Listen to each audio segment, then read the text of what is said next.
a coincidence. That's what you said, Stu. Yeah, I'm taken after the announcer. Okay, a very good evening to everybody. Happy Sunday. Thanks for joining us. Good to have you with us on our Veganville dinner time get together. It's our informal group where we share ideas and we learn some new things from one another and some news we have. On our agenda today, we have Kathy with some of the latest news. Celine is going to share some interesting tidbits. We have Vegan Man, who's with us. Jeff. We have Chef Estella with a surprise recipe and lots more. I also have, we're going to preview Vegan 2020, the film that premiered December 15th of last month. We're going to show you a brief clip from that where you can find some information on that. And how about we get started? Okay, so again, welcome everybody. Usually we... Join the meeting. Okay. Okay. We had a very brief chat and a very nice chat with our new guest. We usually like to ask if the newbies would just like to introduce themselves, if they'd like to say their first name and any motivation why they chose to join us today. That would be great for the group. If not, you can stay silent for the moment and just observe. So feel free, Alfred.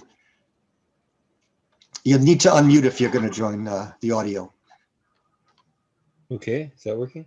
There you go. You sound good. Go right ahead. My name is Heron, and here with my dog Laddie, and just realizing that we needed to have more community that was surrounded with love and compassion for all life forms, and simultaneously a better and more sustainable, holistic way of eating. And I'm glad to make some new friends. Welcome. Welcome. We're glad to have you. Thanks for from joining us from a little bit away from us in South Florida, but you have a connection, as you shared, with some family here. So nice to have you with us, Heron. Thank you. And Cheryl is joining us again. We have Suzanne. We got Linda's with us, and Celine, Kathy, Anna. Welcome, Anna. Hello. And, why don't we kick off with Celine, who's going to share some tidbits with us. Welcome, Celine. Hello. I'd like to share an interview from the Food Revolution Summit given by John Robbins, and the person he's interviewing is a doctor called Dr. Joel Fuhrman. And the Food Revolution Summit has like 30 interviews, okay, but this one interested me to share because he talks a bit about the supplements, and he's also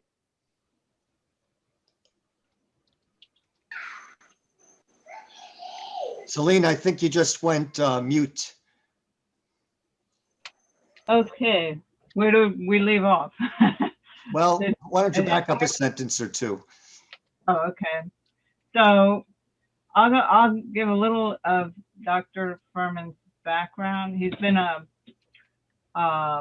doctor treating vegans for about 30 years, and he knows more in depth how to treat vegans and how to maximize the nutrition of food, and he gives all kinds of tips on how to do that.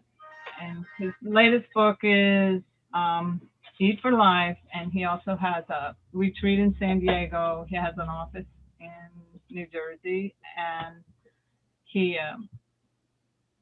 the head of the Nutritional Research Foundation. So I'd like to share about maybe 8 minutes of the interview.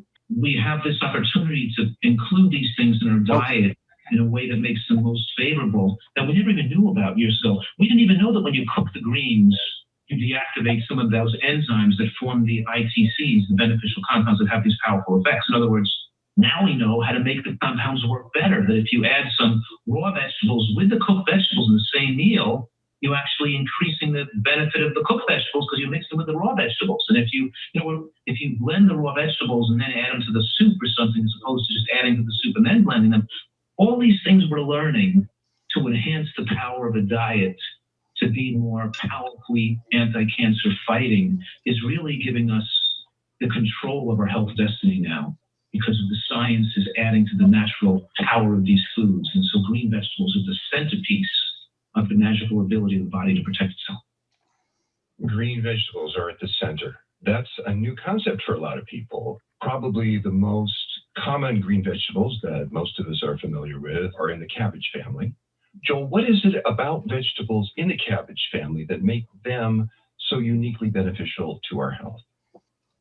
What is it about the green vegetables? They don't just have, one or two beneficial nutrients in each green vegetables. They've got hundreds in each vegetable.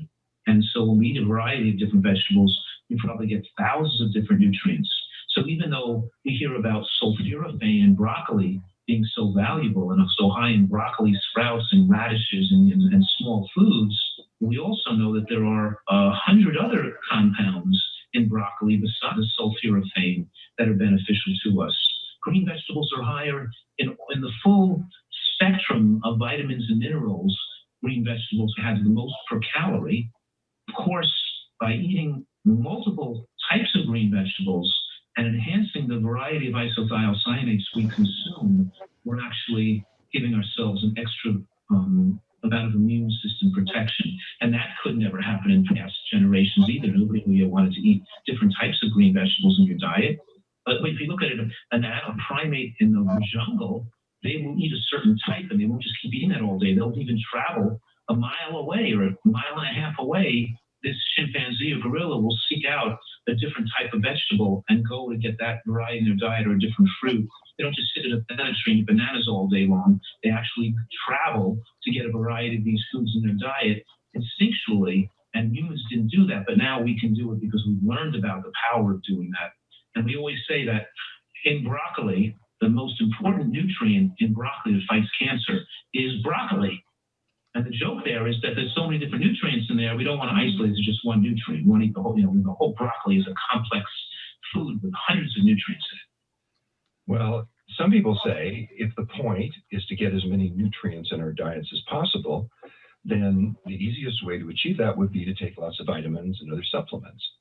But what you're saying is that the most beneficial aspect of broccoli is broccoli itself. There are so many compounds in broccoli that a pill can't even begin to approximate the value that we get from eating whole vegetables and rich green foods. Is that correct? Yeah, so let's say we could take a pill of just of sulforaphane, or just take indole-3-carbinol, which is a very protective compound, or DIM, or it's one of these individual compounds. But the problem with that is as you take one in a higher dose than is present in natural foods, it could change from its antioxidant effect to actually have pro-oxidation effects. When you take these powerful substances that are in food and we concentrate them in the laboratory and we can take in too much can actually have a opposite effect as taking in the right amount. I'm also saying that when you take in just the one or two, you could then not absorb the other compounds and it create an imbalance of the different varieties of those types of compounds, like we see with carotenoids. When you take in beta-carotene in a supplement, for example, it will inhibit the absorption of all the other types of carotenoid-like substances like lutein, lycopene, cryptoxanthine. We can keep listing the types. So we don't want to take just a lot of one type. We want to have the full complement. And when you actually get your carotenoids from natural foods, like eating carrots and beets and green vegetables and tomatoes and things like that, then the benefits on health, and including eye health. People are taking these pills for their eyes, and you get much more concentration, variety, and benefits when you do it with food instead of the pills. So the pill it's very difficult to duplicate what nature has done. We saw that in a study. Researchers had noted that people who eat more carotenoids and beta-carotene in particular in their diet, they're eating carrots, they're eating squash and so forth, have lower rates of lung cancer. So they took people with lung cancer and they gave them beta carotene pills to see if that would slow the progression of the lung cancer or help in some other way. But what they found was, remarkably, the people taking the beta carotene supplement actually got worse. Their lung cancer accelerated. And they came to the conclusion finally that they were creating an imbalance because there wasn't alpha carotene. There weren't the other carotenoids in the food. And it's an example of one of the ways in which supplements can actually do damage, not just not help, but actually create imbalances. But there are some supplements, let's say DHA or EPA from algae sources, that I think you do recommend for people who don't regularly eat fish, for example. Is that true? And are there any other supplements that you do recommend? Well, yeah, let's just say that the carotenoids are synthetic. They're giving the beta to a synthetic beta carotene. The folic acid people are taking in their nutritional use in their supplements is a synthetic. It's not the same as compound as biologically as the folate in real food. So not only is it not having the full spectrum of nutrients in food, but some of these compounds don't behave normally in the body because they don't duplicate the real compounds that are in the food anyway. So I just wanted to clarify that too, that there's certain things that are dangerous. Now, we were talking a little earlier, you bring up that there are some things we might get more readily in the diet, like DHA, B12, zinc, something like some iodine that might be more easy to get through animal products. When we move our diet to being plant-rich, to a point or completely vegan, then we might suffer from not having the optimal amount of those nutrients, and then supplementing conservatively in moderate amounts in some things that would be beneficial is wise. And so we're talking here about the possibility that zinc may be something good to supplement, especially as we age, because the vegan diet is marginally lower in zinc. We don't absorb zinc from plant foods as well. And we know that zinc supplementation in the elderly reduces pneumonia, and zinc deficiency or being low in zinc as we age, zinc absorption goes down as we age, and risk of the immune system tailing off and increasing pneumonia or protection against infection increases as we age. So we're saying it may be wise to supplement with zinc. But one thing I think where the evidence is overwhelmingly important to supplement, besides B12, of course, is DHA and EPA, because my 3 decades of experience, and I think I have more experience as a physician taking care of the vegan community for the last 3 decades, because I was involved with the natural hygiene movement as a child, as a teenager, and a lot of these people who were my mentors and the people I looked up to in the natural hygiene movement who were all doctors and older than me. And so I grew up, and as I became a doctor, I saw a lot of these people develop Parkinson's and develop dementia and get sickly. And I had the opportunity to test a lot of these people and see that they were very low in DHA. I was just talking about one well-known man today who had developed Parkinson's, and I tested his DHA level was below 1. But so I studied this, I did a lot of work and, thinking, why are these people who ate so healthfully? They weren't just vegans. They were people who advocated eating natural foods and a good variety of plants. And they were such examples of superior health. Why did they get demented in their later life? And why did they get neurological problems? So it was very important for me to search for this, because I don't want to have people get damaged from the advice I'm recommending to people. And of course, over the years, we've seen more and more studies show that low levels of DHA, as determined by the omega-3 index by blood tests, multiple studies now show that are correlated with shrinking of the brain and cognitive impairment. And all the studies that we put together that looked at this feature looking at people over decades show that these measurements results in impaired neurological function later in life. So it's something I'm very cautious about. And I know there's a lot of people that are so excited about the advantages of the vegan diet and want to give the idea that a vegan diet is perfect the way it is and doesn't need any supplements at all. And there's a big contingency that wants to philosophically advocate that. But unfortunately, it's taking too much risk with people's lives and brains, and we have to be more careful. And that's about 6-8 minutes. So if you want to listen more, let's see. It's up to you guys. I'm open. I would, but that's up to Stu and Vegan Man. It goes on for another. Yeah, it's very interesting. What if we have a little vote? We do thumbs up, and if we have an overwhelming number, we'll listen for another 5 minutes. I Okay. need to do a thumbs up. What do you think? Thumbs up or thumbs down? Thumbs up. My thumb is up. I don't know if we're doing this on the computer or not. Well, our guests can't vote in. I know we have Justin. We have I like it. Justin. But is there any thumbs down? No. Well, then let's be a democracy according to President Biden was supposed to be. Okay. All right. And make sure we preempt the possibility of people living longer and then developing dementia. It reminds me of a couple that I knew from the natural hygiene movement. They were older than me. As a matter of fact, my father turned this man. He was our waiter at a hotel in the Catskills when I used to ice skate up there as a kid. And my father turned him on to being a natural hygienist and following Herbert Shelton and going to fast in San Antonio, Texas. And he was older than me, and he got married. This guy became relatively wealthy. He bought a nice house, and then he became my patient. And then somebody tricked him out of buying. They stole his house from him because he and his wife became demented, lost their intellectual abilities, and they weren't that old. They were only in their 70s, and they lost their intellectual capabilities. And somebody bought their house from them, like a third the value, and stole the house from them. And had to go to make a statement in front of a judge, in the court, that these people were demented. That's why the person tricked them to buy the house to get their house back, and somebody interceded on their behalf, and we worked on getting their house back so they could sell it at a fair price. The plan making. I've been dealing with these problems for a long time, and it's just very disheartening to see it happening to people when it's needed. You know what I mean? So if those folks had taken an algae-based DHA and EPA supplement, do you think their dementia might not have occurred? That's exactly what I'm saying. Because most dementia in standard American diet people are caused by phytochemicals, fruits and vegetables deficiencies, and atherosclerosis.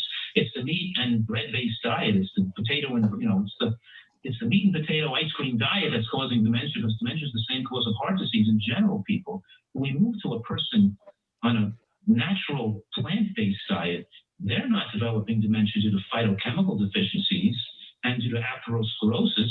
Their cause of dementia now becomes a horse of a different color.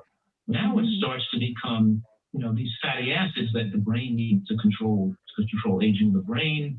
And there's evidence to suggest that severe DHA deficiencies could make you more susceptible to the toxic chemicals that increase risk of developing Parkinson's, that a vegan who's deficient in DHA could be at more risk of developing Parkinson's. And I'm saying this in a way, as a unique discovery, probably the only person in the world that can say this, because I've seen it happen with numerous people, and it's just shocked my world because I've had so much faith in thinking of the value of this type of natural diet to protect against diseases like that. So yes, taking the DHA, EPA can raise your omega-3 index, and we know that those tests are somewhat viable. We see consistency in the studies that lower levels are linked to higher risk of brain shrinkage and cognitive impairments, and higher levels are consistently shown with larger brains and with cognitive normalcy. So we know it's beneficial to keep our levels in the normal range, even though it may not turn out to be a major cause of dementia in the general population. When we're looking at a unique vegan population eating a healthy diet, then of course we have to look at, well, what are we missing here? What's the thing that's causing these people to become demented if they're eating so healthy? And I think that the evidence here is overwhelming, and to deny this evidence is a big mistake. Some people say that soybeans shrink brains and can lead to dementia. There's just a lot of controversy in the general public conversations about soybeans. And you've said that soybeans are protective against cancer, even compared with other beans. So Joel, can you help people to understand what is the health reality of soy products? Yes, and by the way, I am an advocate of soybeans, and I do think that people generally require more protein bioavailability as they age, because they have a tendency to not digest protein and have some type of muscle wasting as they get older. And maintaining the protein availability of your diet as you get older is particularly important. And soybeans are so great food for doing that and supporting life. And so few people eat any soybeans, including vegans don't eat soybeans either, because they eat soy milk and tofu and other soy foods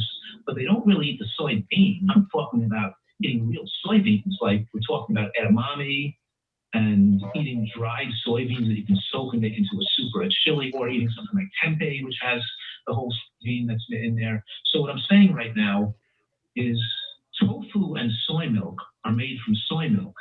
They're not containing all the fiber, the full benefits of a soybean. It's the same thing if you took another food and you took part of the food away from it. The whole food is better than the individual parts. And we're talking about nutritional variety. And the soybean is such a magical food because the genistein and these estrogen-like compounds in the soybean actually block estrogen from stimulating breast and prostate tissue. They have negative estrogen effects on estrogen receptors in the breast and prostate. And then they have positive estrogen receptor effects on the bones, helping you maintain bone mass and muscle mass with aging. So they have, where estrogen helps with bone mass and muscle mass, the soybean gives you that without stimulating, without taking real estrogens, because that stimulates breast tissue and prostate tissue for cancer. So the soybean. Okay. And Good information. yeah, I thought that, I remember that we used to have, in EarthSave, doctors would visit and give little speeches and, and sometimes encouraging things, about a plant-based diet. And so I thought this might help replace that a little bit. I mean, not just doctors, but, other people that, are involved in earth ethics.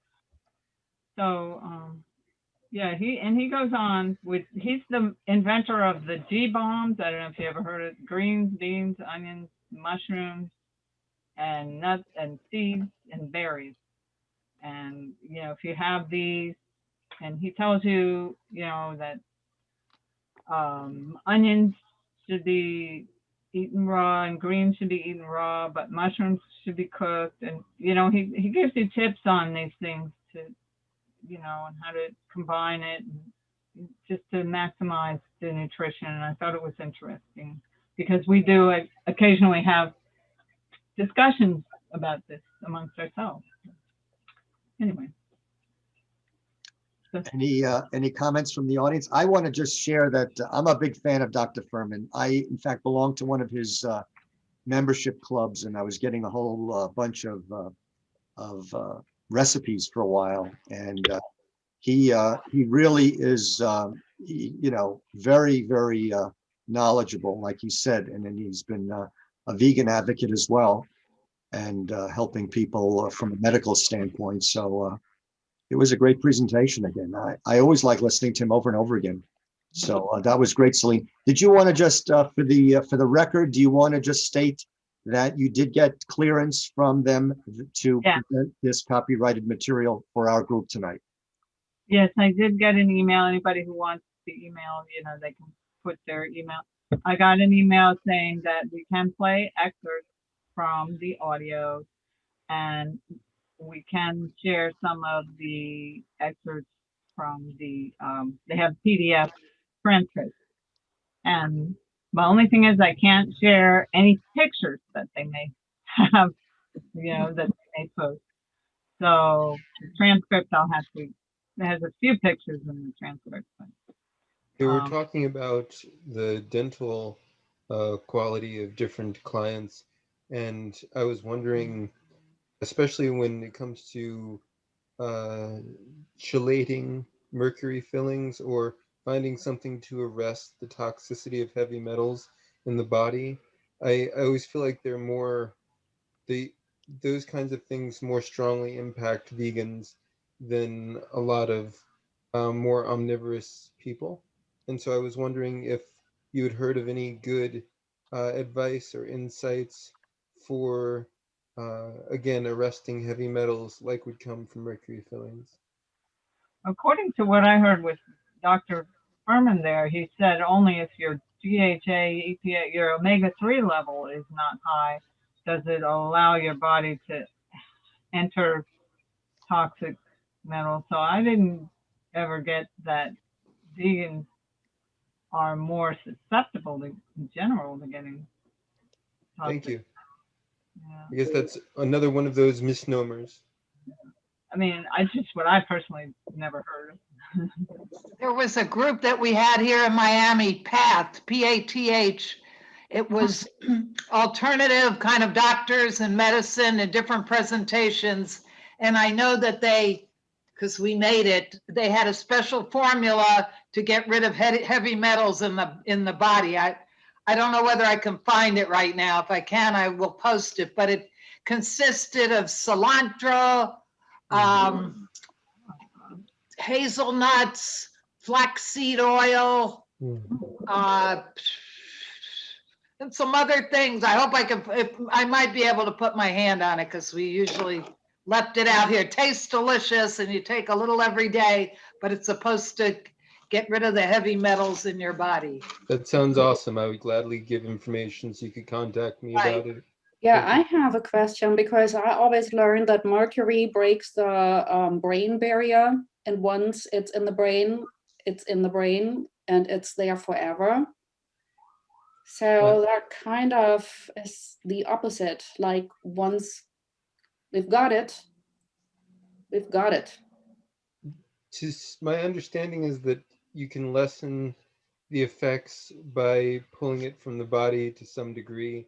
That's where the word chelating comes from, but I don't really know the amount, and certainly I'm not a doctor, but I've heard that there are several methods to remove it from the body by degrees, outside of course, expensive dental procedures to have it physically extracted from teeth with dental dams and the like, which is something I can never seem to afford to have done. I have many years ago replaced the mercury or the amalgam fillings with gold.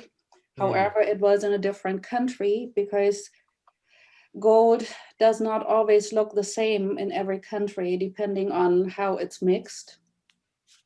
So my crowns have like titanium and then porcelain on top of it, unlike what we do nowadays, some sort of plastic bonding material that has a more, it's easier to shape. I would love to know what country does the titanium. So I'm wondering about the plastic, of course, as well. I mean, it's not plastic, but it's some sort of. It's a resin. I had it, and it was the main option I had, and I had my amalgam taken out too, and for that reason, because it could, because of the mercury and poisoning and all. But I don't know, if it's any better than gold's probably best. I don't know, but I don't know. From what I heard was gold's the best, but it comes to aesthetics too.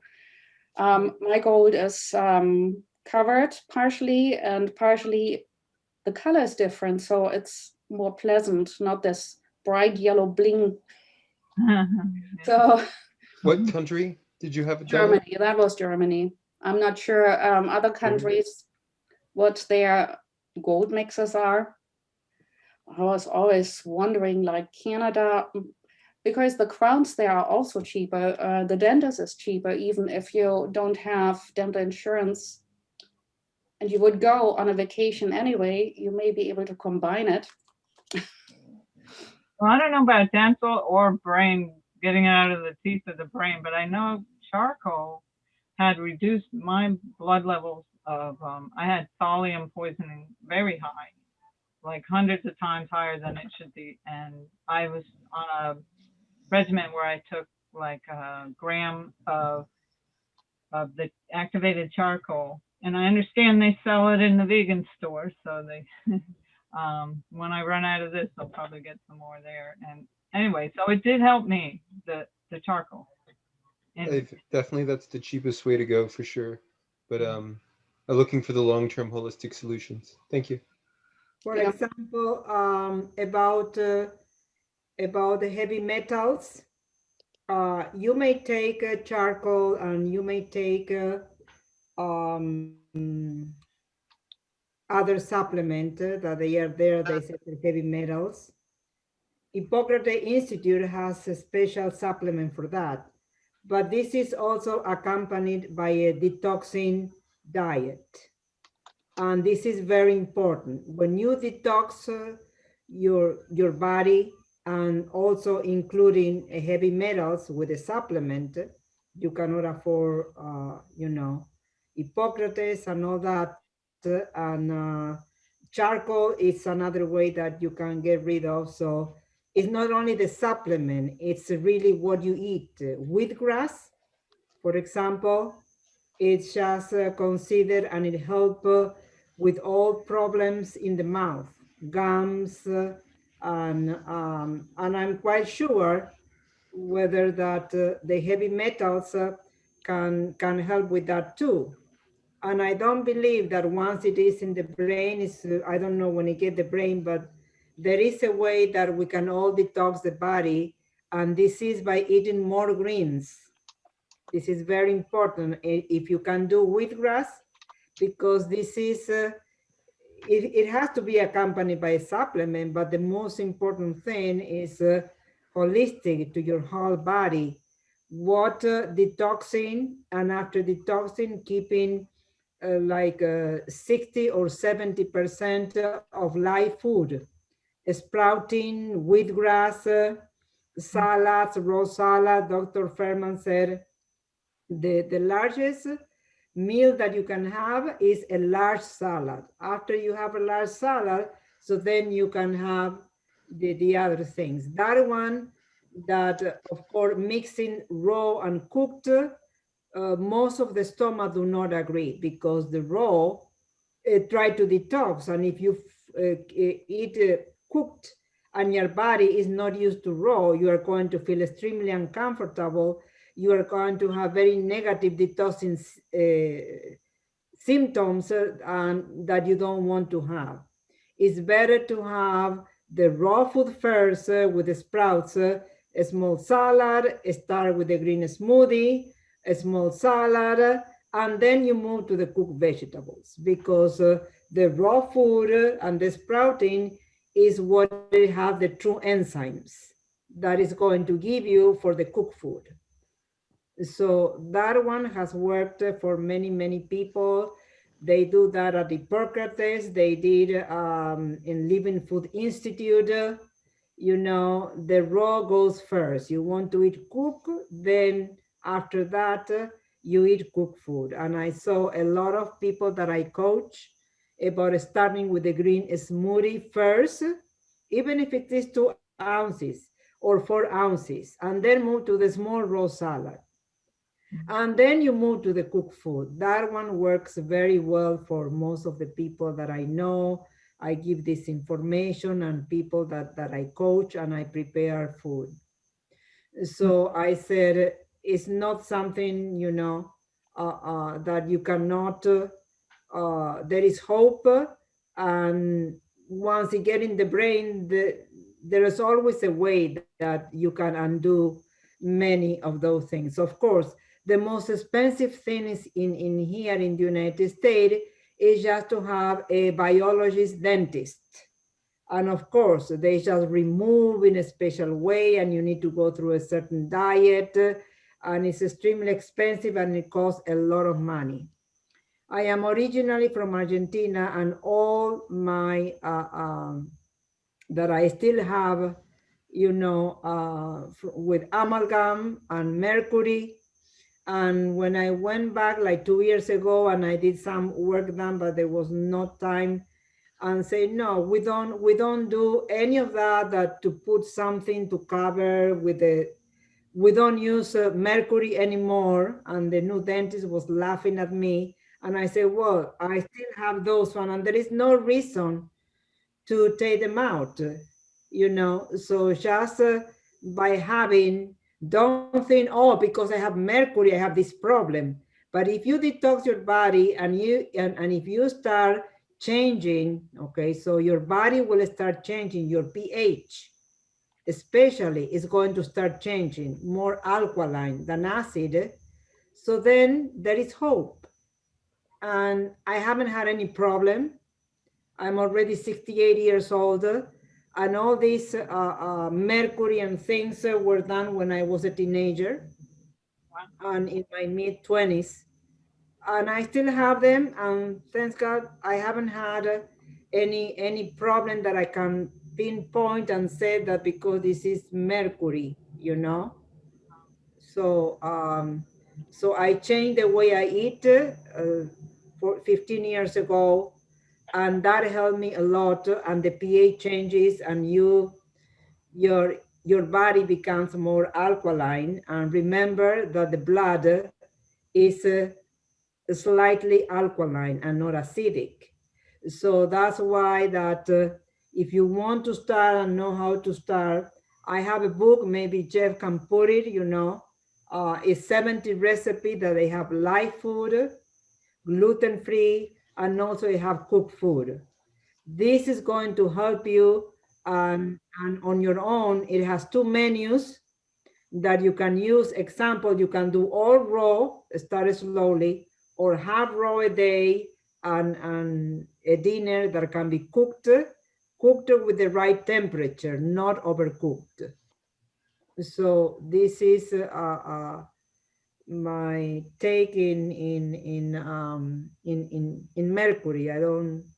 So that's the most important thing is start changing. It's not easy, but once the body start to get used, just with a green smoothie, 2 ounces or 4 ounces before you start eating. That is going to be like your soup. And then you start to, you know, have 4 ounces, 6 ounces, and the ideal is to have 8 ounces of the soup. You can put it as a soup, as a green smoothie. It can be savory, it doesn't have to be sweet. Okay, I have example of that in my book. It's an ebook that anybody can get, Heavenly Eating, you know. Maybe Chef can put it there. And what is the name or author of the book? The book is called, it's an ebook, it's an ebook. It's called Heavenly Eating, okay? Heavenly Eating. And you can get it from the Jeff put it in the book. Lectastic.co. There he put it, okay? Thank you. Lectastic.co/heavenly. And maybe you can start from there, and then having cilantro, put it in your grease, cilantro, and really say, you can go to Hippocrates and you can buy, they have a one for heavy metals. They have a very good supplement. Also, this one of the DHA is very, very important. On the Robbins website, they sell, and he himself said that Robbins, you know, that he takes a DHA supplement that is based on algae. This is also very important, you know, for the brain. So this is also good to consider. What was the name of the supplement? It was an algae-based DHA. DHA. DHA algae-based. Algae-based. Can you try that of the website of Robbins, Ocean Robbins, and yes, and he said I himself and Kathy. Okay. Join the meeting. The Food Revolution Network, I think you do. John Robbins. And every year they have the Robbins do that, and there is a great reliable source. And anything, you know, this is important information, and you can start and all that. So if anybody has something more to say, you know, I'm done. Next. Yes, I did purchase that book a while ago, your ebook, and it has a lot of information in it. It's worth it. It's wonderful, I agree. And yeah, years ago, about 10, 15 years ago, I went to a holistic dentist in Aventura and had my mercury also, as much as she could do anyway, had it removed and replaced with white fillings.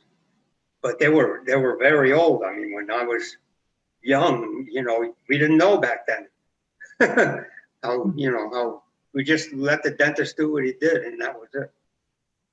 So they do have a form of detox. They call it chelation therapy to get the metals out of your body. And I purchased this supplement called SOD, which is a detox. So if anybody's interested, she's in Aventura. I think her last name was Dr. Rosenberg or Rosenbaum. Was it expensive? No, just like going to a regular dentist. Maybe. And she had special way of type it in there in the chat for anybody or for Huron Boy. I don't remember her. I know she's in Aventura. I'm trying to think of her last name. It's like Rosenbaum or Rosenberg. Biological dentist. They call them biological dentist. Yeah, she calls herself a holistic dentist.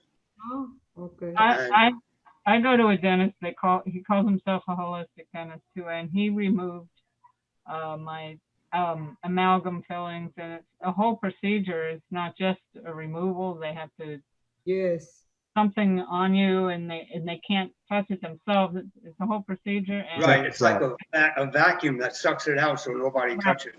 Right. It's Dr. Herman is the one that I go to. He, he's a regular dentist too, but he sells some supplements and things that are all natural, and he tries to go the natural route as much as possible too. What I want to share is, because I had an experience in the before the pandemic. If you go to a conventional dentist, they're all from the same school. Basically, they don't use any additional precautions in your mouth. They don't use a dental dam. If you go to a holistic dentist, they subscribe to a certain way of safe removal. But if you go to a conventional dentist, if they don't do it that way, they'll just say, oh, we use the high-speed suction. And you're supposed to trust that that is sufficient. When you read about and you go to a holistic dentist, they do it completely different. When I, in fact, asked, can I request you use a dental dam? He says, oh, I haven't used it in years, meaning doesn't bother with it. I says, I mean, I would feel comfortable if you would, if I would be protected with that. He says, well, if you want to buy one, he said I should buy one, and I was a patient of his. So I made a couple of calls, and I said to myself, am I nuts? I'm the one calling around medical supplies for a dental dam where he should have called for me. And one specific dentist, didn't seem to want to accommodate that request because he wants to do it the way that he does it. And that's the way they do it. They drill it and fill it and bill it. I'm quoting someone, so you don't have to give me the laughter. But that's what it is. Yeah. What is a dental? Are you calling it a dental dam? Dental dam is a latex thing that they put in your mouth. It's sort of, I guess, like a condom, but it's in your mouth, and it affects, nothing will go down your into. Oh, okay, yeah. They're protecting it from any mercury vapors or mercury going into your body. So conventional dentists just don't take any precautions other than the high-speed suction. So it's if it's a different way of life, it's a different thing. So it may be better off just leaving it in than having them do it. Until you find the right type. But I did go to another dentist, and he went to Phil, who's going to give me amalgam mercury, and I told him I didn't want it. I want just the white filling. He said, "Oh, I don't know what you heard about mercury." How many years ago was this, Rick? I'm sorry? How many years ago was that? Oh, this was, I don't know, less than 10 years ago. I think they've been using white fillings instead of most amalgam fillings. So I'm surprised he even still used it. Yeah, well, you don't use it. He was a really nice guy, but he passed away. And probably yes. But it's even bad, it's for the people that work in the office to have that breathing all that in. Bioaccumulation of any toxicity. I do really like the idea of just by default of being a vegetarian or vegan, the amount of toxicity is heavily reduced and a lot of the vegetable matter does pull it out of the system. But I would love to also know, as far as other countries, which dentists might be more reasonable from other regions, because at least from where I live, it's broadly beyond my scope to pay for a lot of the dental work that I need done. Can be up into the thousands of dollars for a single tooth, and on my income it is beyond my scope. I just want to say, and you can verify it, a cousin of mine mentioned that she had she's originally from Canada, and she said that there's a dentist that she recommended to me a couple of years ago in Canada, and you can go there, spend a couple of days as a tourist, a vacation. You can go to his, a dentist there, and it's generally possibly a lot less expensive than it is here in the United States. So, that's one place. Mexico may be another, I mean, and so forth and so on. So I guess you can do your homework and see what kind of recommendations people have. But yeah, there are other options if you're going to have a lot of work done, right? And I know somebody who went to a school. Now you say, you might be afraid of, kids that are just learning, messing with your mouth, but they are heavily supervised. And I think St. Thomas has a program that's a lot cheaper than a regular dentist. And I know they do extractions like for $120, and I mean, so if you want to check out some of the schools, they may have programs. You're talking about St. Thomas in Miami. Yeah. Mhm. Okay, so there you go. There's one place in Dade County. Also in Broward County, you have Nova University Dental School. They also have a program there, so you can contact them. Nova School of Dental Medicine in Davie, Florida. You can contact them. I have a friend who went, I believe, to Costa Rica, and he had dental work done for like half nothing compared to over here. Mm-hmm. Right now with the COVID, you need to, now things have changed a lot, so I go to the University of Miami for some cleaning, and I need to pay just for cleaning. I had to pay a special equipment that they had because they need to have a special vacuum to use the drill. So after the COVID, they did it not with the drill because they haven't had that a special vacuum, because all that goes in the air. And so I had to pay a lot of money.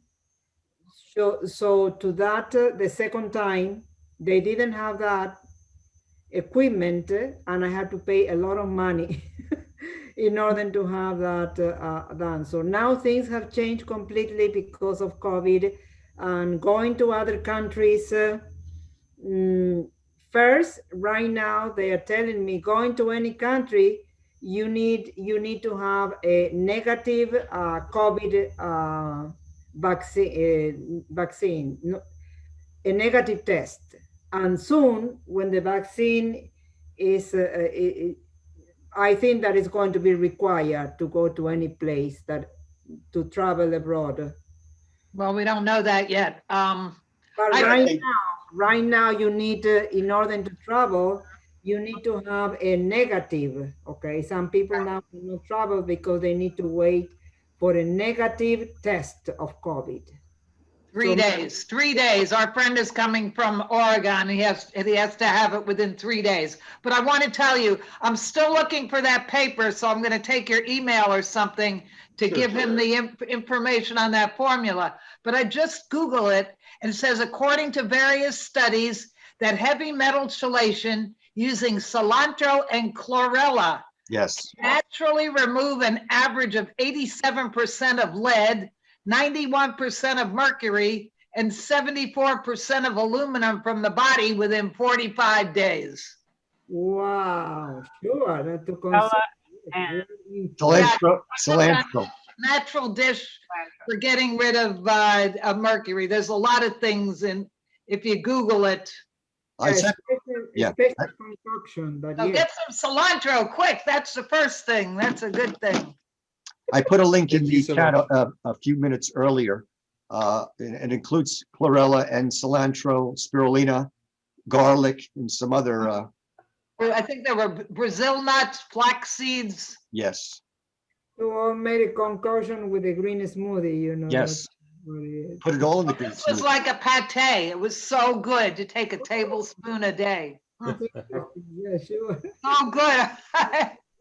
I'm gonna keep looking for it, and then if you want to leave your email or something, or a phone number, when I find it, I can forward it and then forward it to our group too. Sure. Talking about the COVID and the vaccine, just wondering if anybody has had any experience with the vaccine at all, or knows of anybody. Well, I have a friend who got one. She didn't have any kind of side effects from it. She didn't. No. Yeah, I know quite a few people who have had it. Oh, we got the vaccine. Whoa, whoa, whoa. So, but they haven't had any side effects, thank God. Yeah. But I'm not ready to take it. For the second dosage, that is going, if you take one, that doesn't cover you. So you need to wait for the second dosage 3 weeks after the first one. That will cover you completely. And then let's see how the body can react. There are many people who are having a lot of problem because of the allergy. We talk about right. The people, so they causes a lot of the people who are allergic. They need to be careful about. And as any other thing, it is your personal decision to decide and read. It's not really a vaccine. It is another type of, so it is wrong with saying that it's a vaccine. So it is another type of technology that they use. Yeah, I've been doing some research on it because I actually have an appointment tomorrow for my first one. And it's the ingredients are vegan. It was on plant-based news on their YouTube. They had a Zoom meeting of like about 6 or 7 doctors, vegan doctors, and they were talking about it. So, but yeah, just concerned about the side effects. I know one person who got the first shot and she was a little under the weather for a week. So a little bit. She wasn't that bad. So. But supposedly it doesn't prevent you from getting it. It just prevents bad symptoms. Yeah, I was watching the Physicians Committee for Responsible Medicine on YouTube, and the narrator, Chuck Carroll, the host, he was interviewing a raw vegan that was tackling the COVID-19 virus. He had it really bad, and he said, "Well, I think my diet helped me with getting better, but it was terrible." He said he said he had problems breathing. It's on YouTube.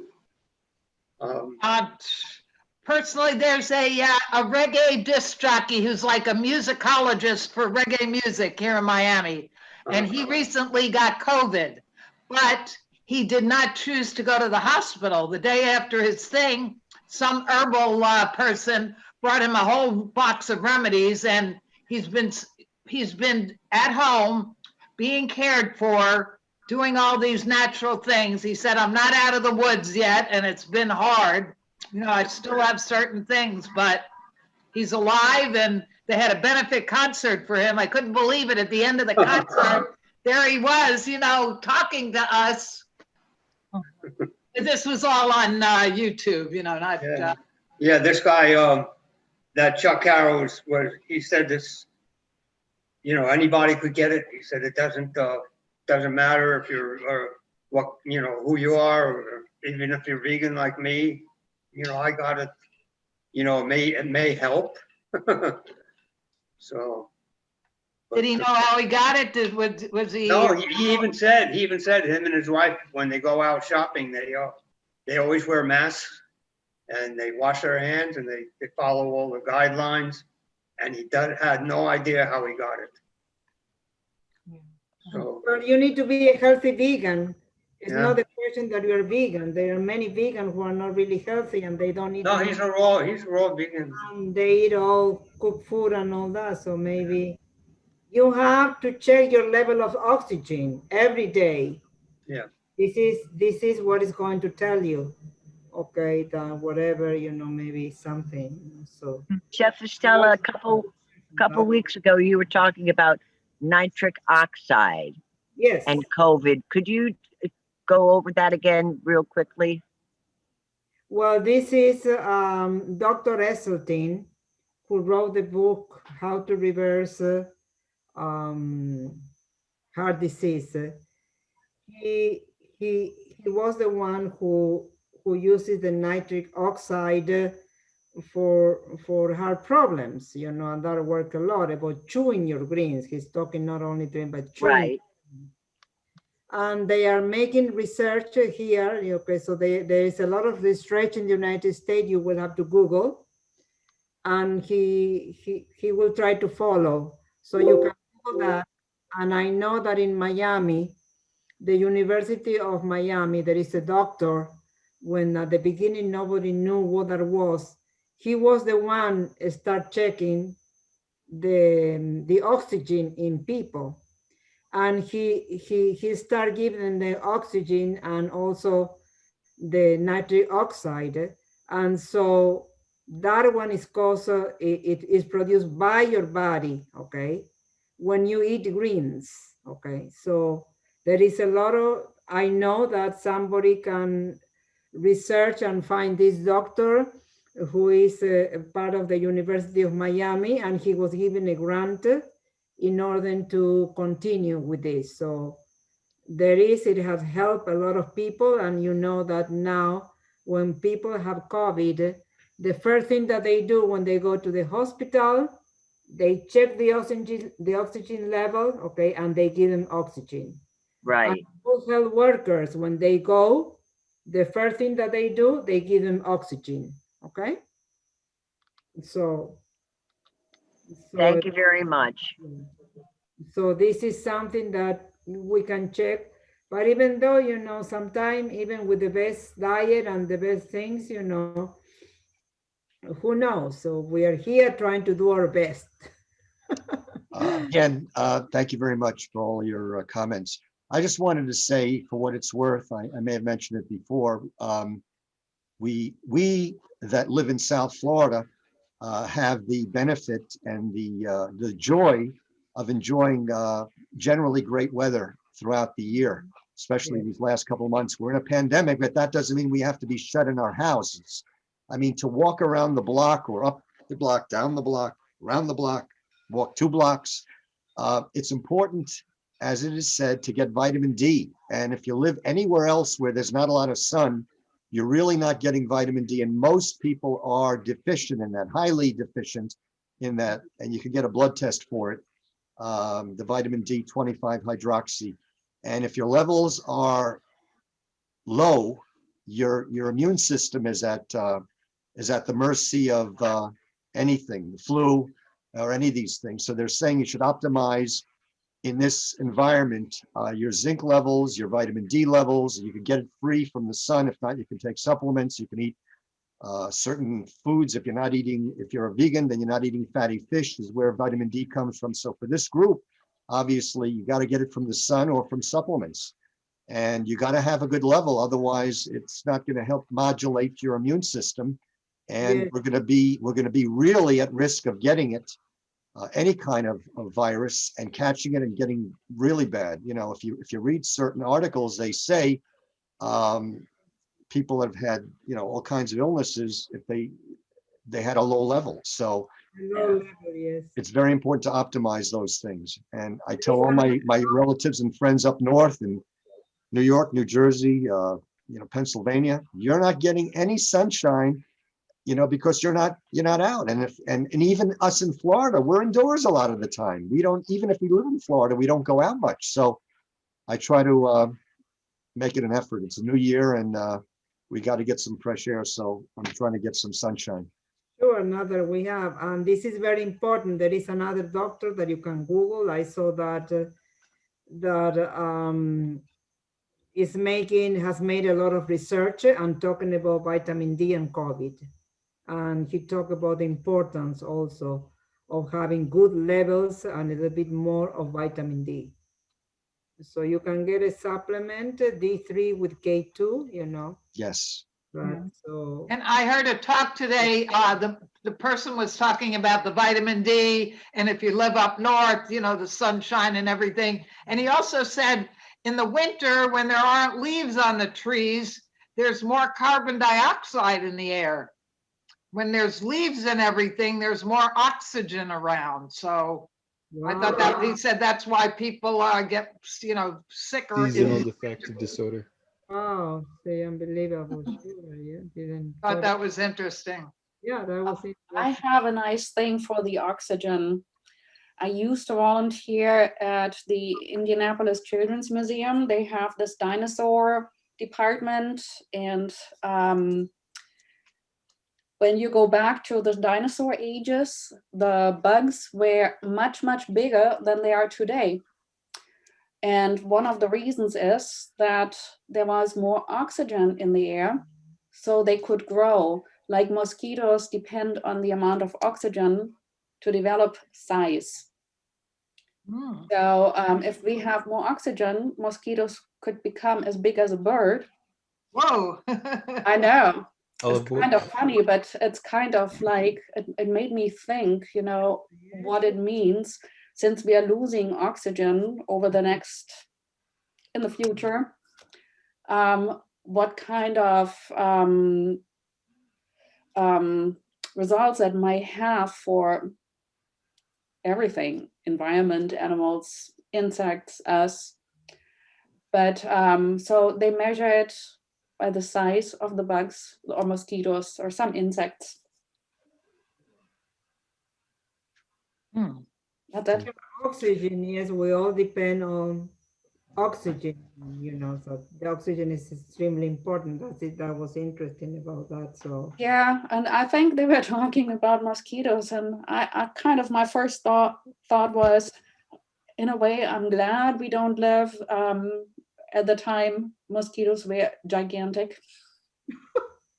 and with climate change, that we don't have the same amount of oxygen as we used to have because of climate change. I think that all of you know. So this is also a good reminder of how you are going to do to increase your intake internal to get internal oxygen. Because this of the COVID, well, nobody knew what is there and how it happened. Some health workers noticed that they were deprived of oxygen as if the people had been in altitude. To go to the mountain and all that, you need to have a certain amount of oxygen. Not everybody, so they noticed that it was really a lack of oxygen. Those were the health workers, the people working that start to notice that when nobody knew exactly what that was. And then, well, that now, after that, they of the nitric oxide that is produced by your own body. And if you don't have, you need to have that. But the internal thing about eating greens, this is what it gives your body and chewing the greens according to Dr. Esseltyn. So this is like trying to increase, how you are going to increase that internal oxygen. You can take it externally too. There is, when I was going to go to the mountain, very high, I was going to go, I just went to Bolivia. Bolivia is one of the highest. And so one of the doctors said, I don't advise you, but if you want to go, he checked the oxygen level and he said, apart from eating greens and all that and internally, there is a supplement that is called vitamin O. Okay, and this is just water, a water that it passed through an electrifying things. You can type there vitamin. It's called vitamin O. Okay. That's new. And it is like a small company that you can check and find out. So it's just water that passes through an electric system, and so it gives you more oxygen. So I start taking little by little, so the body get used to have more oxygen, so it doesn't affect me when I go to very high altitude. Okay. When we arrived to La Paz, Bolivia, okay, the doctor, well, can you imagine that airport? It was so tiny, you know, that's, and, but they had like nurses there, all dressed in white, and they have tables, they have like beds, 2 or 3 beds, and they have oxygen to give people directly, and they'll check, you know. They check your oxygen level, and if you needed oxygen, they'll put it for 15, 20 minutes, and they'll put you, you know, so you can have the oxygen, you know, when we arrive in La Paz, Bolivia. And they told us, please, here you need to walk, don't try to run.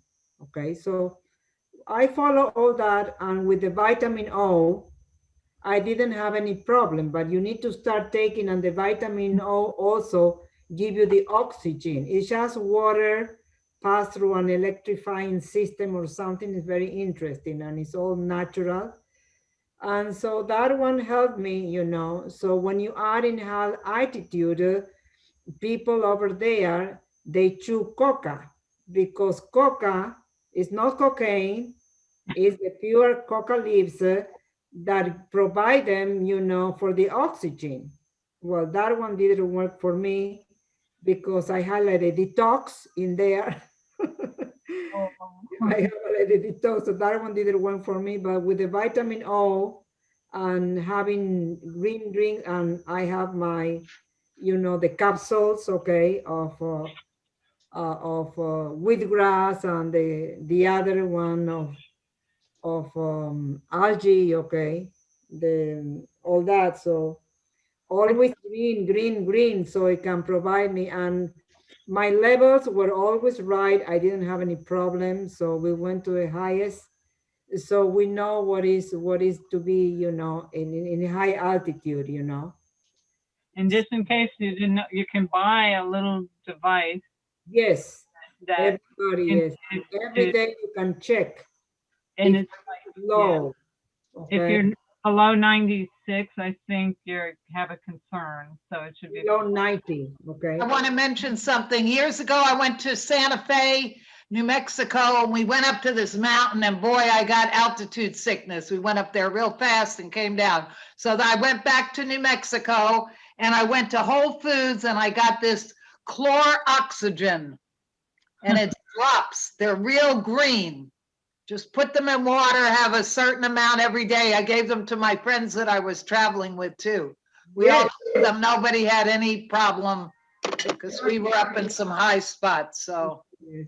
And maybe now, because of the COVID, you can take that too. Yeah, I'm gonna, now that I found it, I'm gonna drop some in some water.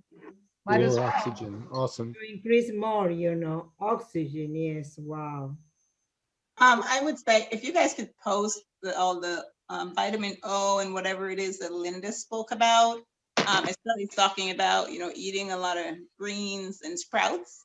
Right. Another thing that you can do just for yourself is keep live plants in your home. Right. They benefit you and you benefit them. Indoors, yes. Thank you, Cheryl. And they give you the oxygen, yes, sure. The plants, yes, sure, yeah.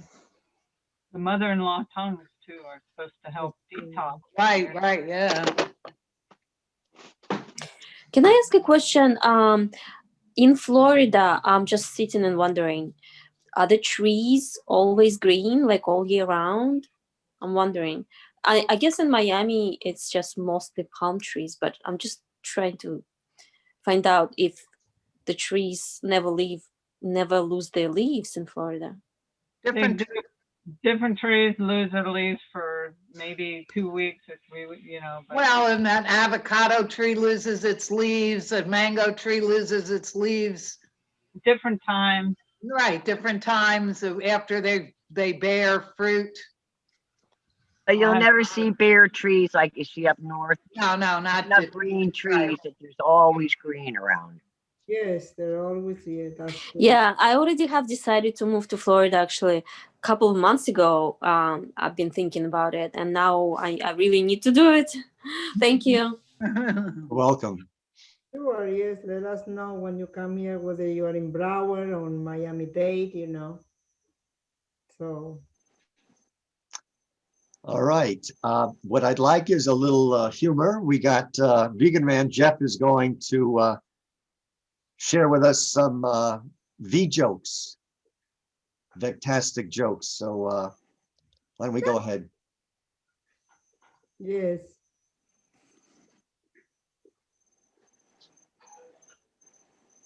Are you going to post them, Stu? Yeah, it's there posted already. Are you going to read it? Yeah, well, let me just get to the screen. Okay. Okay. Nothing like coincidence, right? So I posted this joke about a week ago, and look, oh my God, look at the list on this down here. It was Dr. Sabatino, Alec Burton, and Alan Goldhammer. Mm-hmm. And I think Dr. Furman was in the room too at that point. But I'm not positive if he was or not, because he joined the Natural Hygiene Society later than many of the other doctors. So, this is supposedly funny. So I'll read it out loud in case you don't see it. Now, in my most plaintive acting voice, I said aloud to the men's room sink, "Is there a doctor in the house?" And that was my big joke, because that was the first time in my life that I was ever in a room with only doctors. Everybody else in the men's room that day was a doctor. And as I say, Dr. Sabatino, Alec Burton, Dr. Goldhammer. And this was, every year we'd have a conference on Hallandale Beach. And some of you have been there. But, okay, if I don't see anyone cracking up, it was funny if you were there, okay? Right, you had to be there. Okay, what have I got next here, Stu? I'm desperate to get a laugh here, so let's see. Okay, now this one requires some extra brain cells. I mean, probably an IQ of at least 101. But the first problem is the big word, misogynist. Okay, but here's my joke. A vegan wife labels her husband a misogynist because he refuses to eat her miso soup. And he claims, "I'm not going to eat the miso soup because the isoflavones in there are like estrogen." Okay, you know who would get this joke? Dr. Yoga, good. I gotta put a laugh track on this, Okay, well, you know who would get this joke right away? Dr. Furman. All right, but I need you all to get it too. It's misogynist. Yeah. All right, what have I got next? Okay, now Linda, did you know that I made this one? What's this?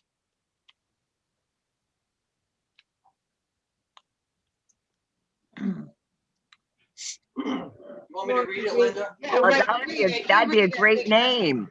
Something's on my screen that I can't get off. Okay, so this is now in the public realm, supposedly humorous. That's up to you folks. All right. So it says here, what if EarthSave's official vegetastic artist, Linda B., who is known to, Burger. her name is Linda Blissberger, that's right. She is known to concoct some of the planet's best raw vegan pâtés. Nobody can argue with that. If you've tasted her pâtés, they are some of the best. And I will actually engage in a fight with somebody who tries to take my Linda B. pâté away. Right? All right, now, but here's the thing. If Linda formulated a burger for our Beyond Heavenly Eating Club, would it be the Bliss Burger? I think that's great. That's very cute. I think she ought to make a Bliss Burger. Come on, Linda. Wow. Come on, Linda. Okay. Good. Very good. Yes. Very good.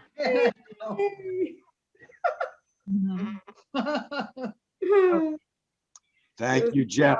Thank you, Jeff. Okay, thank you very much for that. And now we're going to switch it over for the latest news. We got a news from our own Kathy with the latest news. Are you ready, Kathy? Oh, could everybody mute themselves before Kathy goes on her Yeah. live podcast now? So we don't have any distraction. Thank you. Yeah, I'll have to go into my notes. So, okay. Hi, everyone. It's Kathy with the vegan news. First of all, I'd like to apologize. I have a tendency to be a little bit detailed and maybe scientific. And in retrospect, I think I was that way with the EMF information last week. I'll try hard not to be quite that wordy and scientific next time. But anyway, on to my blog. You know, it's wonderful to see people with some clout helping our movement. U.S. politician Eric Adams is urging Vice President Kamala Harris to go vegan. Adams, the current borough president of Brooklyn, has spoken out in support of the Jivanita Women's Foundation. And I had mentioned that a couple of weeks ago, where they had written Kamala and asked her to go vegan and why it was good to do so, the animals, the climate, COVID, you know, morbidity and all that. The initiative calls on the Biden-Harris administration to take a plant-based approach to tackle COVID-19 and address food insecurity, chronic illness, racial and gender-based structural inequality, and climate change. Adams, who recently declared his candidacy to be mayor of New York City, often uses his position to advocate a plant-based lifestyle. He said one of his greatest achievements was banning processed meat from New York public schools. And he's also written a book on how a vegan diet can tackle chronic diseases in the African American community. Now, sometimes we have a little bit of problem explaining to others why we went vegan, why we think they should go vegan. And I have a couple of hints here. Make it personal. Tell your story. Tell them why you went vegan. But don't take it personally. If someone gives you a hard time, don't take it personally. Everyone is hardwired to resist change, but they'll get better in time. And keep in mind that nothing disarms people more than a sense of humor and being able to crack a joke, even on a topic we take very seriously. And if you want a vegan joke, there are a gazillion on the internet. Let the facts speak for themselves. Remember that the facts are on your side. Plant-based eating is way better for our bodies, the planet, and animals. Don't bury your friends and family with statistics, but do share a good book or documentary with them. Videos like Forks Over Knives Cowspiracy, Mercy for Animals, What the Health, etc. And are you looking for a fresh start in 2021? Fighting COVID with diet. Improving your health can be as easy as what you put on your plate. PCRM, Physicians Committee for Responsible Medicine, is offering a free 8-week course. Join nutrition experts and weekly guests who will share practical tips and inspire you to eat more plant-based food. Although the class has started, you can still register for the remaining classes. And those include meal planning with success, tips for grocery shopping on a budget, getting healthy as a household, navigating restaurant carryout and fast food choices, debunking myths about plant-based foods, and making healthy habits your lifestyle. And this I just read about today. I'll post the website. Quinoa and couscous move over for Neo is a super grain to watch out for, excuse me, in the world of vegan cooking. Native to West Africa, this ancient grain has been around thousands of years, often likened to a cross between quinoa and couscous. It has a nutty, earthy flavor. And I will, excuse me, I'll post the website on that. And what is a vegan Viking called? A Norwegian. My dog is vegan, but he's kind of a hypocrite about it. He has a fur coat that he always wears. And that's it for this week.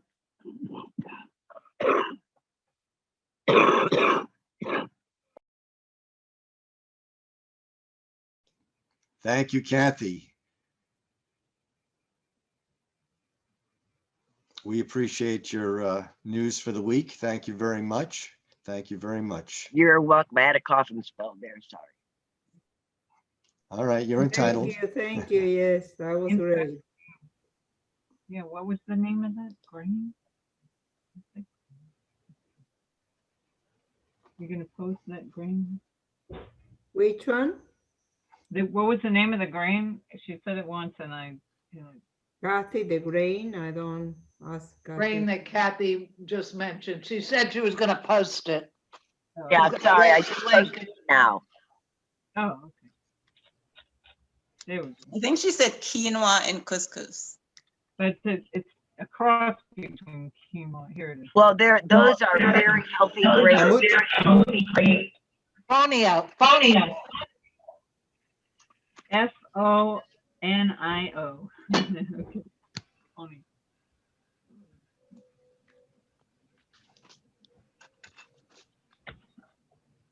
I've been eating amaranth lately. It's supposed to be really healthy grain. It's a different kind of consistency. Isn't that the same as quinoa? As quinoa, no. No?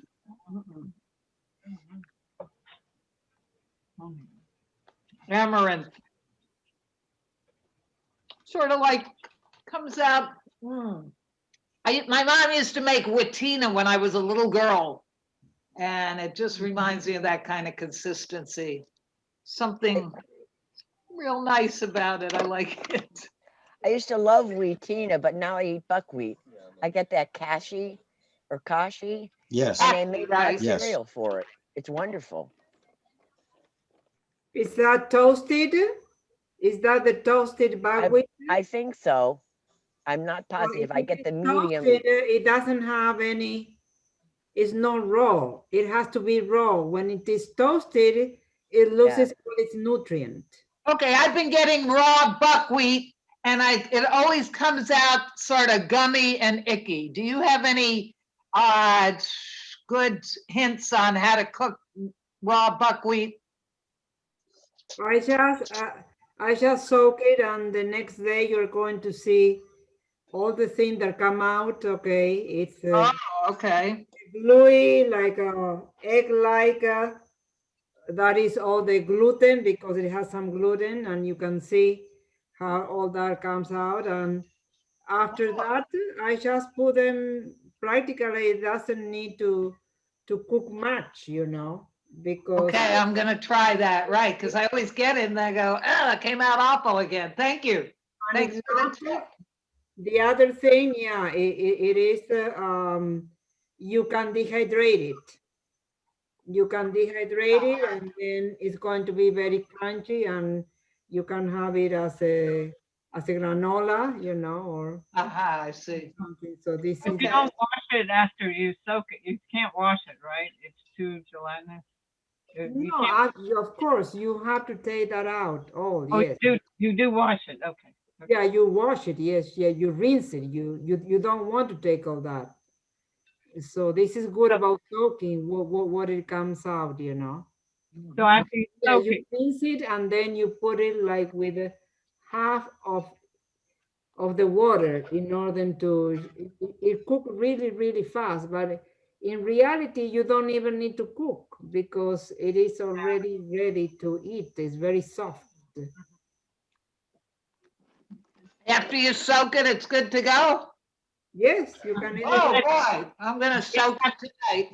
but you have to rinse it after you soak Of course, the next morning you rinse it. And Right, you gotta rinse out that stuff. yes. Is regular organic oatmeal considered raw? There No, are different type of oats, you know. So Yeah, the oats, yeah, no. oatmeal. the I quick think oats, they have, no. The roll oat, they say that yes. There are other. So these are the two that I prefer the roll oats because these are, Rolled. you know, the quick oats. They are not. They are already cooked. So that depends on you. The steel oats, I don't like them. They are very hard to digest. Well, the quick oats and the rolled oats, they're just smaller, so they cook quicker than the rolled oats because they're larger. Maybe. but Yeah. I understand they pasteurize all of the oats. They are slightly cooked for a very short time. They put it under heat. But if you want raw oats, you have to really seek that out. I mean, but by default they're cooked. Sure, yeah. If you're not used to, your stomach is not used, better start with the quick oats. Yeah. But these are That's right. I really enjoy these steel cut oats. I've been telling a lot of people lately, also known as Irish oats. Basically, it's really thick oats and you have to cook them a lot longer, but it's a lot more chewy. And from what I understand is that it has less of a sugar spike to your insulin because they're digested a lot slower than the quick oats, because that goes through your body a lot quicker. It's a complex carbohydrate, but the thicker oats, the steel cut oats, are much. It's a much heartier grain, and I really enjoy it. I mean, you could put whatever you want in it. Raisins, I put a lot of cinnamon, a lot of cinnamon in there, and walnuts that you soak, or almonds, and dates or anything you want in there. So I really enjoy that. So that's a good grain that if you haven't tried steel cut oats, you can try that. Ketchup? Rolled oats are actually, yes, steamed, but you can get sprouted oats. I know Whole Foods carry it, and Sprouts Farmers Market also carry steamed rolled oats. Not steamed, but sprouted, sorry. Sprouted. Is that dry? Yes. Soaked until it begins to sprout like a living food. Right. Okay. Oh, she's saying it dried sprouted. Got it. Yeah, there's a particular brand that I buy. I can't remember the name, but I get it at Whole Foods or Sprouts Farmers Market, and it's sprouted. Okay, excellent. Sprouted rolled oats. Yes. I'll try that. I do overnight oats, with regular oats, but I'd like to try the sprouted. I know those are better for you. Okay. I'd like to spend a few minutes and share with you a movie that premiered last month in December. The film is called Vegan 2020, the film. It was highly reviewed by a lot of people. I'll put the link in the chat in just a couple of minutes. And some people say it was their favorite film to come out. with an amazing job, and people caring about the animals and advocating for them, and more information. And this organization, A Billion, supports conservation and diet change. So I'm going to play about a few minutes for you, and you're more than welcome to check out the rest of it at your convenience, at your own time. So let me share this with you.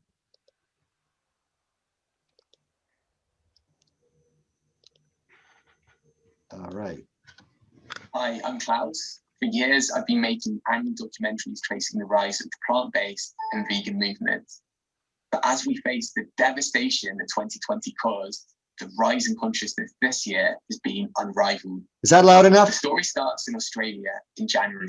Yeah, so Citation of your emergency. We're on the driveway, but there's a fire breaking out up close to the house.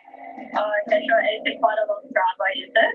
Yes, very much so. There's a car nearby, and yeah, so it's really close to the. You need to get your keys, get the car, Flowers. Safely get out of the way. Join the meeting.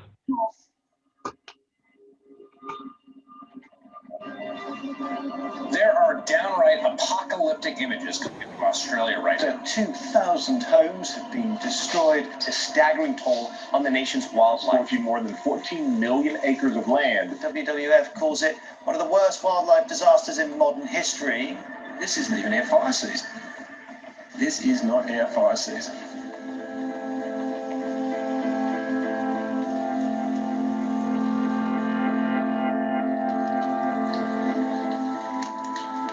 Lost whole animal cultures. It's pretty confronting.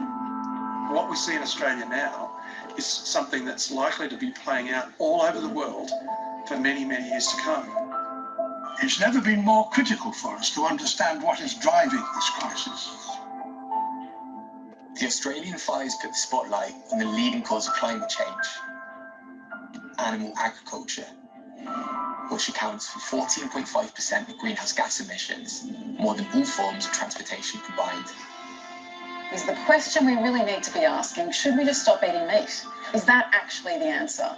Yes. Look at the wildfires in January in Australia. It's quite abstract for people to understand how that's related to eating meat, dairy, and eggs. But meat, dairy, and eggs are the leading cause of species extinction, habitat destruction, and are also one of the leading causes of greenhouse gas emissions, which of course heats up our planet and increases the likelihood and risk of wildfires. The Australian fires were so unprecedented in their scale, it begged the question, what can we do to minimise our impact on the planet? If food was part of the problem, it surely had to be part of the solution. That was the premise of Veganuary, a campaign in January that not only saw hundreds of thousands of people try a vegan diet, but also encouraged giants like KFC, Pret a Manger, Greggs, and others to bring new products to market. I came across this amazing page called We Are Veganuary, and I was like going through it, and literally so many restaurants and fast food chains have released like new vegan options for Veganuary. So I was like, let me go try this. Listen, I did a 30-day vegan challenge. Not only did it change my health, but it changed my weight. Veganism was breaking growth and sales records all over the world. Even in 2019, 23% of all UK food launches were labelled vegan, and in 2020, the plant-based trend continued to gain massive popularity as politicians were left disgruntled. The most Australian of all activities is to be at football and eating meat pie and a beer, vodka. Now, to have a vegan pie, I think we've got a problem here. The point is, animal products are beginning to lose popularity, with the meat industry all over the world facing issues. Even in China, swine flu resulted in the cull of 40% of the pigs in the country, leading to a shortage of pork. And as this happened, little did we realise that much worse was to come.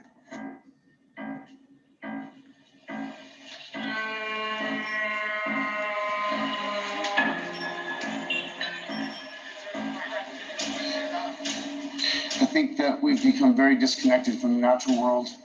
And many of us, what we're guilty of is an egocentric worldview, the belief that we're the center of the universe. We go into the natural world and we plunder it for its resources. We feel entitled to artificially inseminate a cow, and when she gives birth, we steal her baby, even though her cries of anguish are unmistakable. And then we take her milk that's intended for a calf, and we put it in our coffee and our cereal. And I think we fear the idea of personal change because we think that we have to sacrifice something to give something up. But human beings at our best are so inventive and creative and ingenious. And I think that when we use love and compassion as our guiding principles, we can create, develop, and implement systems of change that are beneficial to all sentient beings and to the environment. The day after Joaquin Phoenix delivered his prophet-like speech, the World Health Organization announced that the disease caused by the novel coronavirus, first identified in China, will be named COVID-19. Unwelcome but expected, the coronavirus has hit the UK. Outbreak aboard a cruise ship in Japan is getting worse, with more than 130 cases. The Philippines has reported the first death from the new coronavirus outside of China. At least 6 people have died in an outbreak of the new coronavirus, which has now reached the United States. I must level with you, level with the British public. More families, many more families, are going to lose loved ones before their time. By the end of February, COVID-19 had cast its tentacles across the globe, with nearly 90,000 cases confirmed.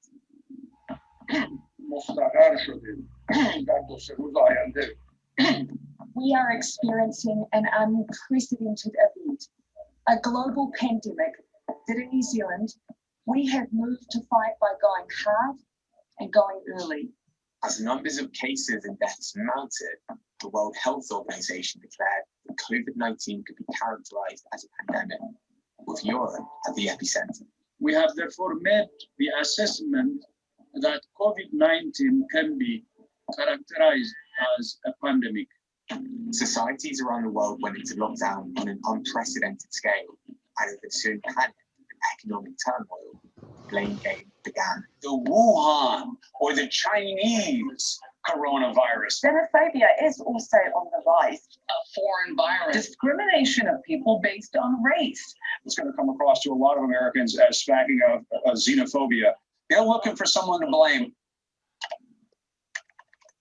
Many refuse to believe that such a highly infectious virus could have emerged from a wet market in China. I find it very hard to accept that one man in China eating a bat has actually caused this sort of world scale of chaos and horror. I find it very hard to believe, to be honest. And while the precise source of the novel coronavirus remains unclear, there was growing evidence that it had animal origins, being similar to coronaviruses typically found in bats. COVID-19 was believed to have started in bats, and we know that because the genetic sequence of the virus that infects people has been analysed. It's thought that it jumped from bats to what's called an intermediary species, and we think that's the pangolin, and then from pangolins to people. Now, both bats and pangolins were traded across what's called wet markets in China, and also countries way beyond China too. And that's where basically animals are trussed up in cages, piled one on top of another, in very close contact to each other, but also, of course, in very close contact with human beings. And so this is where zoonotic diseases, as they're called, normally start, is when you've got people in contact with wildlife that they would never normally be in contact with. Of the 51,000 media articles about COVID-19 published in the first month of lockdown, only 2.1% mentioned the word animal. This was surprising because the scientific community had been predicting a pandemic like COVID-19 for years due to the intensification of animal farming.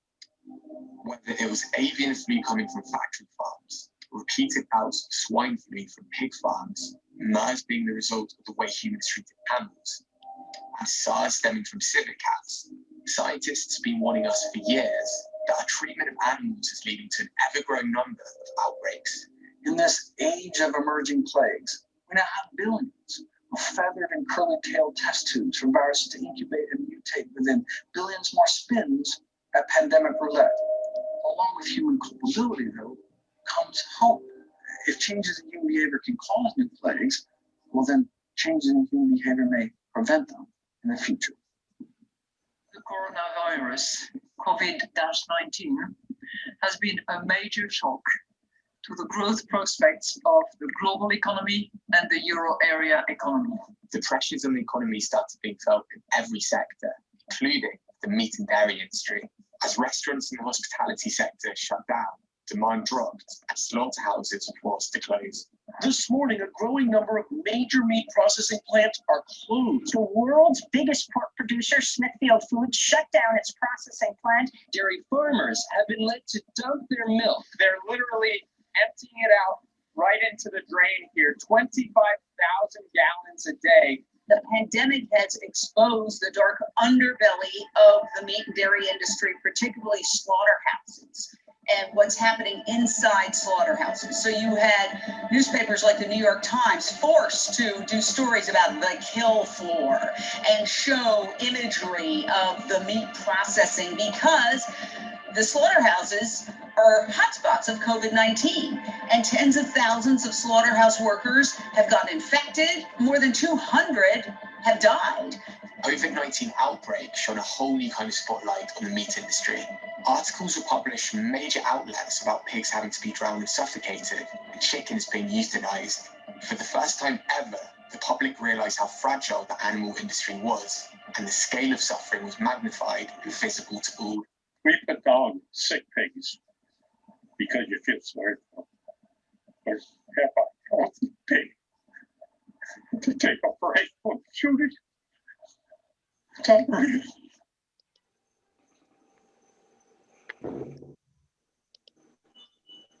Okay. Anybody get emotional? Yeah, they say different variants of the COVID coming out, and I think what could have happened is they weren't strict enough on the lockdowns. Everyone went out and back out to the meat markets. That's just proof that where it comes from, I think. I wanted to know, you told me you watched something with some vegan doctors yesterday. Is that possible to see a replay of that? It was I'll put it in the chat. Okay. I'll try to. Wait a minute, where did the chat go? Okay.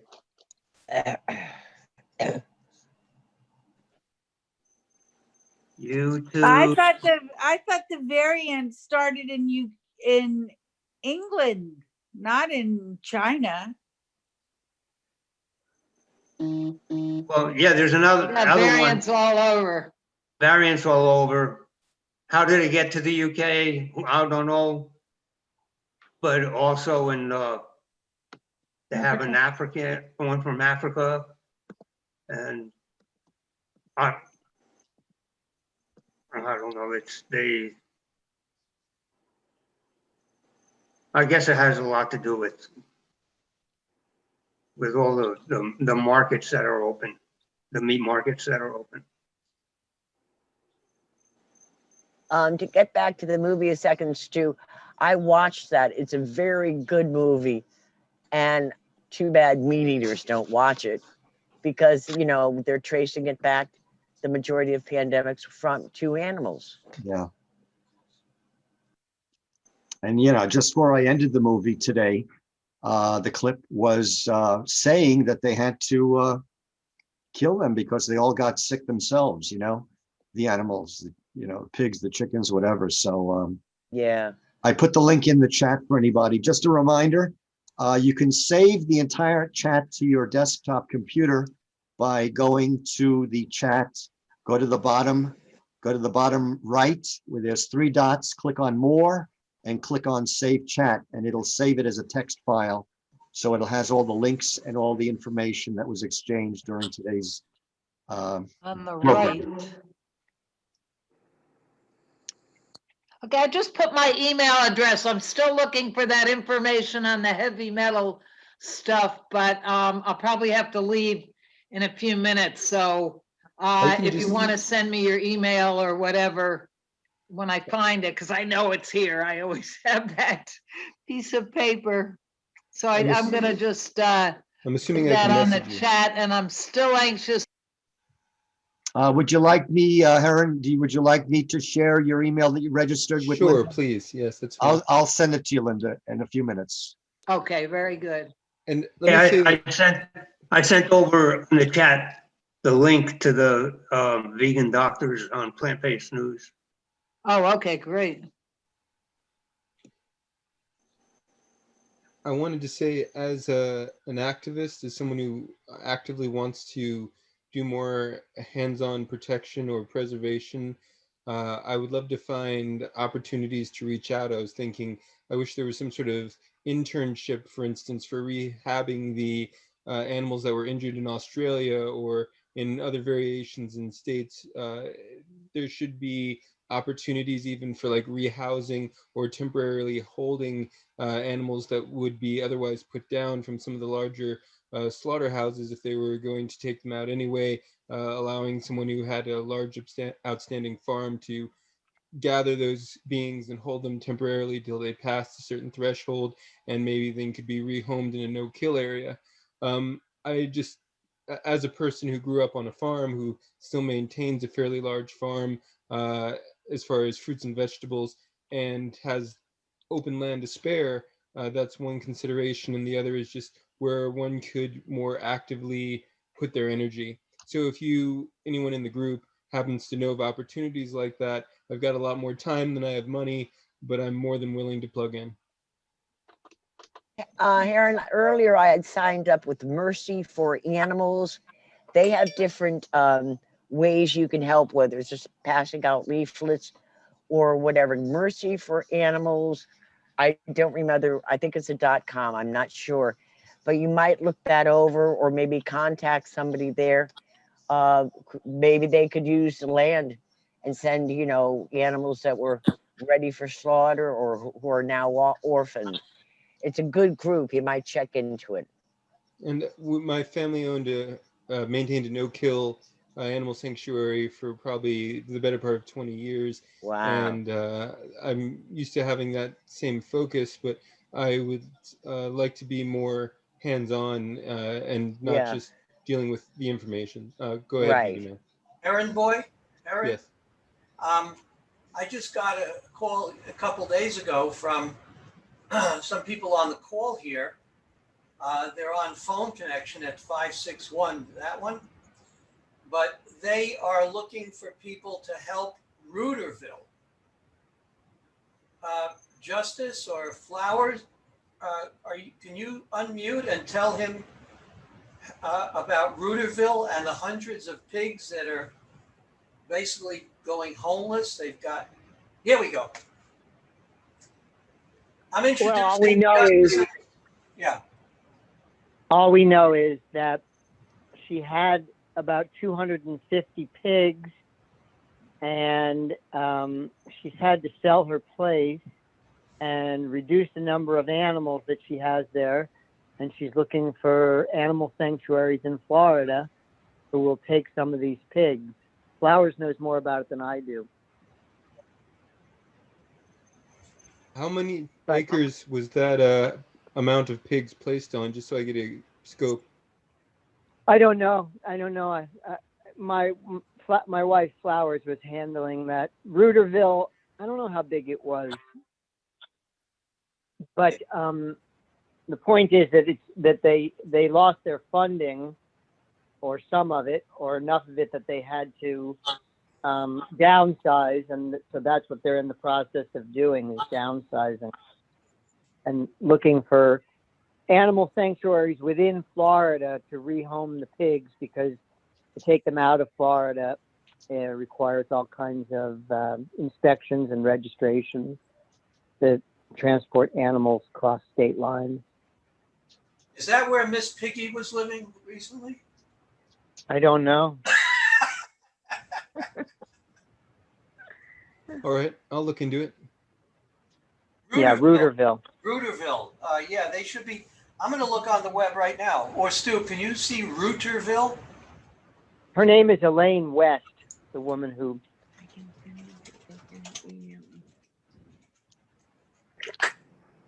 Oh yeah, Rooterville.org, Farm Animal Sanctuary. They're in Melrose, Florida. Do you know where that is, Taryn? It's just I'm not east of sure. Gainesville. Okay, that makes sense. The land that I have access to is in Maryland. Unfortunately, my father passed of cancer, and I gained the family farm, so I have land, but it is a distance. Well, maybe you could Well, lead them on a contact Elaine. march. You could lead all the piggies, and hey, you would get more publicity than the Pied Piper. I'm sure. Let's go. Let's lead them up there.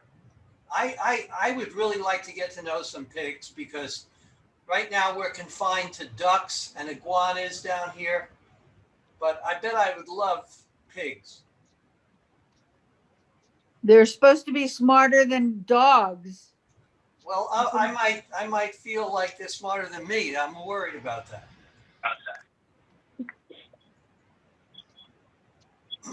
Okay, we're going to officially close in a few minutes. Boo! Boo! Stu! Boo! And people are welcome to stay on after I stop the recording. But, and Estella, I want to say we ran, so it was a very nice meeting tonight, at least I think so. If anyone wants to agree, that's great. Estella, I welcome to kick us off next week. So if you're able to join us, you'll enjoy another recipe session with Chef Estella. I do want to thank everybody for joining us today and your participation, your questions, your comments, and just your camaraderie. We appreciate it. Check us out at earthsavemiami.org if you have any comments, questions, or things you want to share with us for next week, or you want to comment on today's broadcast, feel free to write us or contact us. Jeff is showing us something, a product that he's enjoying using. What is that? Okay, Carrot crackers. Yeah.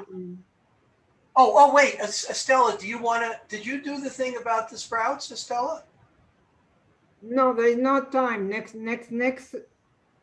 Sunday, I'll do the menu for for Valentine's Day. Okay. We can look forward to that. Let me jump in, Stu, because Sure, go right ahead. Estella and I hosted a guest today for the afternoon, and she is Professor Joanna Sophia from Poughkeepsie, New York. And she has a fabulous line of raw, vegan, organic foods. And, I'll admit I went a little bit crazy. She brought, Estella made her some delicious raw vegan, delights, but Professor Johanna brought with her these carrot crackers, which are unbelievable. She also brought a raw vegan chocolate cheesecake. She brought raw vegan, what were those, like brownies? Man, I just made a pig of myself. Is that a good pun? And but we also know that you can go online to her website. Maybe next week we'll tell you more about it. Anna, I just put it in the chat, but instead of A is O. Oh, Johanna at, I put the number 2, johannasrawfood.com. But next week we will give information. Finger licking good. Really a special vegan raw chocolate you can order from her. Oh my God. It's frozen to your own home in all states. Oh my God, it was so good. It was so good. I was crying almost. All right, so it's time and bye. Can you double check that link? The spelling again, Estella? It's Yeah, look it's not in working. J-O instead of A is O. Oh, okay, that's what it is. So correct it. Let me see. J-O-H-A-N-N-A at instead of a at I put number 2 at johannasrawfood.com. Oh, okay, that's not the, is that the web address or is that the email address? That's the email. Address of Dr. Sophia Joanna. Oh, okay, look, the web address, hold on, my dear, listen, the web address, JohannasRowFoods.com. exactly. Yeah, Joanna's at Johanna's. Okay, I don't. Okay, this is what I have in here. Johanna's okay. Raw So Foods. this is her mail. In case. Okay, yeah. Yes, I gave that instead of the other one. Well. Oh, it smells good, it tastes good. All right, it has been that, and get ready for Valentine and share some of your own recipe. For next week, we have a week to prepare. Okay. Bye bye. Bye, Bear. Goodbye, Bear. All right, this is Stu, your moderator for today, on behalf of Jeff, Vegan Man, and Chef Estella. Thanks again for joining us, spending time with us, and your participation. So have a good week, everyone. Look forward to the next time we get together. Bye. Okay, thanks again, everyone. Good night. Bye. Bye. Bye.